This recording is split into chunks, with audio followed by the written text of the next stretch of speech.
nagsisimula pa lang po kayo sa career, ano yung pinakamalaking challenge na hinarap nyo? And paano nyo po ito na-overcome? Yun. Ang isa sa mga pinakamalaking challenge ko noon was confidence. Kasi alam mo naman, CPA ka naman, 'di ba? Nakapasa ka ng board exam, marunong ka.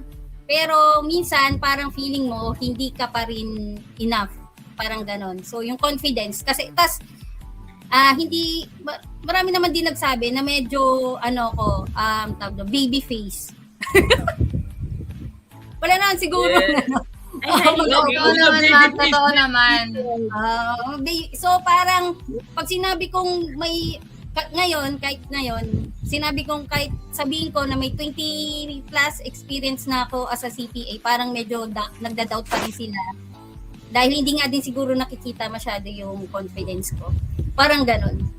Pero unti-unti na-overcome ko na rin siya dahil nga din sa experience, continuous learning, at saka humility. Yon, yung pagiging open ko na may matutunan ako palagi.